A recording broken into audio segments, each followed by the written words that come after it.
요즘에 네네. 청소년들도 불법 도박 프로그램에 많이 관여한다고 그러거든요. 간이 굉장히 큰 거죠. 해킹 그룹들의 연령이 점점 낮아지고 있어요.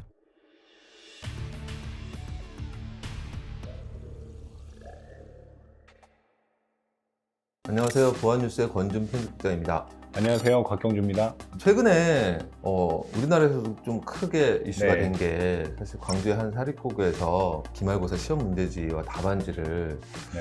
교사 PC 화면을 이제 자동 캡처하는 프로그램을 사용해서 유출해서 이제 큰 네. 충격을 줬잖아요. 네네. 그 사건 접하시고 보안 전문가 입장에서 좀 어떤 생각이 드셨는지.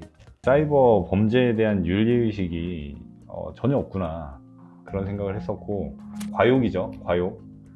근데 이 과욕은 누구나 가질 수 있는데 그걸 실행에 옮기는 게 간이 굉장히 큰 거죠. 극소수의 10대들이긴 하지만 그런 생각을 어떻게 할 수 있는지가 저는 범생입니다.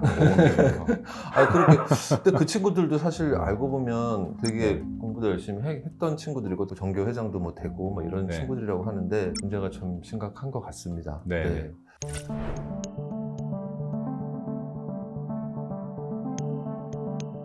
특히 이제 그 프로그램 같은 경우에 시간별로 계속 자동 캡처를 해서 화면에 네. 있는 이제 이미지를 저장해서 빼간 네. 걸로 알고 있는데 네.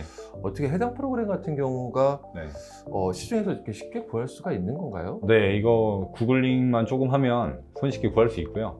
사실 이거를 악성이라고 보기는 어려워요. 그러니까요. 네, 사람들이 누구나 정상적으로 사용하고 싶고 편한 프로그램이기 때문에 정상적으로 사용하면 정상인데, 이런 상황처럼 악용하면 이제 악성 코드거든요.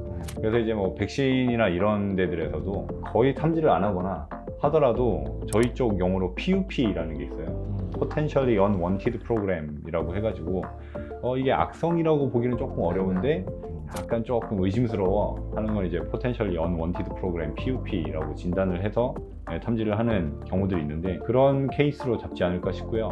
코딩 자체도 하기가 쉽죠. 네, 그래서 뭐 보도를 보면 그 프로그램을 간단하게 변형을 시켜서 네. 그렇게 했는데 그렇게 하는 것도 좀 어려운 건 아니라는 말씀이신 거죠? 네네. 이게 막 복잡한 프로그램은 아니기 때문에. 네. 네.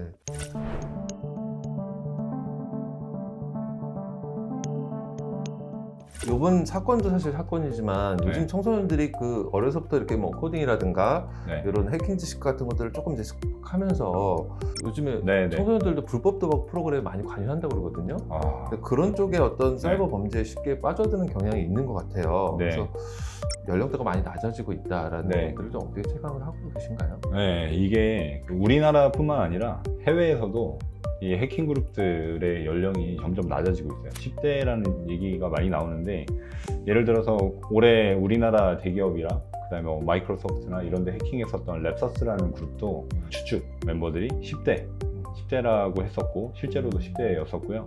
그리고 딥페이크라는 기술이 있어요. 네. 딥페이크는 이제 그냥 일종의 합성 기술인데, 가장 유명한 영상은 아이언맨에 나오는 그 로버트 다우니 주니어 얼굴에다가 톰 크루즈 얼굴 합성시켜가지고 하는 건데, 이게 실제인지 가짜인지 이게 합성인지 구별하기 힘들 정도로 되게 정교하거든요.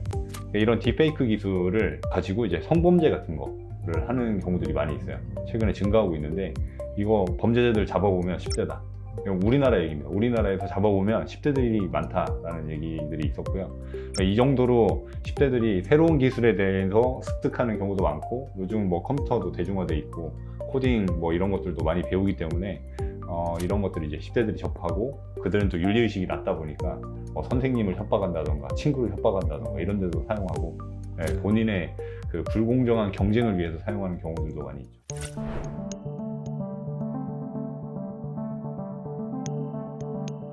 특히 뭐 청소년들이 조금 더 이렇게 해킹 범죄 그런 유형들이나 좀 특징들이 조금 더 차별화된 게 있을까요? 어른들하고 좀 다른? 어른들은 정교하죠. 공격 수법이라든가 뒤에 이제 걸리지 않기 위해서 하는 행위들이 아이들보다는 좀 더 이제 단어 표현이 참 애매해요. 성숙하다고 하기도 좀 그렇고, 그렇죠. 네, 좀 잔머리를 많이 쓰죠.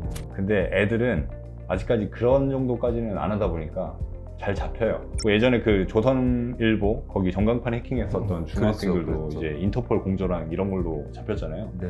애들은 좀 그런 수준이 완성도가 좀 떨어져요.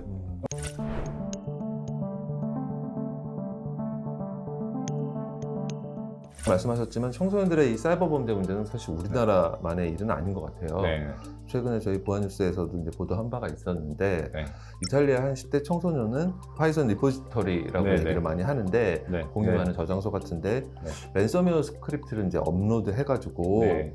뭐 그걸 이제 다운받은 사람들이 감염되거나 뭐 이런 것들도 네. 발생했다고 하더라고요. 그래서 네. 아무래도 청소년들이 요즘에는 그런 개발이라든가 보안 관련 지식을 얻기 위해서 이런 뭐 깃허브라든가 네. 이런 저장소들 리포지터리 많이 활용을 하잖아요. 네네. 네. 그래서 이게 어떤 역할을 하는 거고 사실 네. 이용할 때 좀 주의사항이랄까요? 레포지토리라고 하면 대표적인 게 깃허브예요. 개발자들이 서로의 코드를 자기가 만든 걸 스스로 공유를 하기도 하고 오픈소스 프로젝트를 만들어서 거기서 이제 자유롭게 자발적으로 코드를 업데이트 시키고 취약점 있으면 취약점 패치하고 뭐 이런 것들을 계속 해나가는 거거든요. 근데 이 깃허브 레포지토리의 특징 중에 하나가 원본 레포지토리 그거를 클론 시킬 수가 있어요. 복사를 만들어 가지고 자기 혼자의 그 프로젝트를 이어나갈 수도 있고, 지금 이번 건 같은 경우에는 깃허브의 원본 레포지토리에다가 악성 코드를 심은 건 아니고 복사본 코드에다가 넣은 거예요. 왜냐면 원본에다가 넣으면은 원본 프로젝트에 참여하고 있는 사람들이 그걸 다 보고 있거든요. 누가 코드를 업데이트했고 뭐 그런 게 이력이 다 남아요. 근데 이제 클론 시킨 다음에 거기다가 소스 코드를 업데이트 시키고 하면은 약간 좀 가시성이 떨어지죠. 예를 들어서 뭐 아까 그 캡처하는 프로그램을 구글링을 해봐요. 오토 캡처 뭐 이런 식으로 하면은 깃허브 레포지토리가 나오는데 이게 원본인지 이게 클론된 건지 한 번에 알아보기는 힘들어요. 레포지토리 이름도 비슷할 거고. 그래서 이번에도 이제 그런 것들을 올린 거고요. 그리고 오픈소스로 좀 더 얘기를 확장시켜 보면 오픈소스의 위험성은 계속 얘기는 되고 있어요. 작년에 이제 로그4j 같은 경우에도 오픈소스의 위험성이었었고, 그 안에 코드에 악의적인 행위를 하는 아니면 취약한 코드가 있는지를 검증하는 것 자체가 굉장히 어렵기 때문에, 근데 뭐 대민 서비스를 해야 된다거나 수억 명이 사용하는 그런 서비스들을 만들 때 오픈소스를 사용할 때는 처음부터 보안팀, 보안 인력들 그런 전문가들이 같이 붙어서 설계 단계부터 그 오픈소스에 취약성이 있는지를 판별해 나가면서 그런 식으로 개발을 해야 될 것 같아요. 네.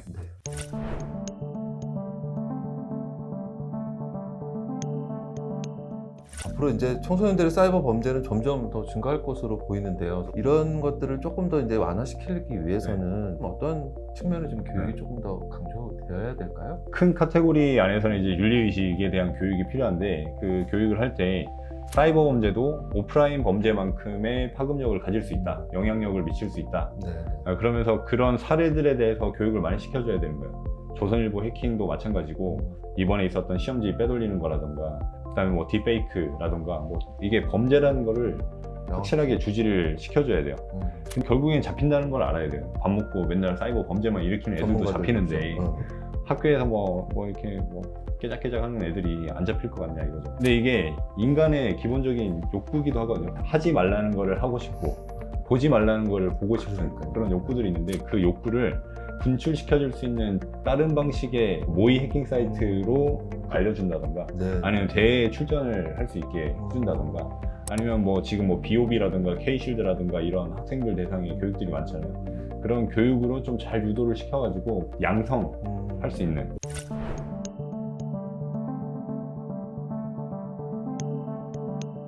오늘 좋은 말씀 해주셔서 감사드리고요. 네. 앞으로도 또 계속 좀 수고해 주시고 우리나라의 인터넷 안전을 위해서 많이 힘써 주시기 바랍니다. 네, 열심히 하겠습니다. 네, 이상으로 마치겠습니다. 네. 네, 감사합니다. 감사합니다.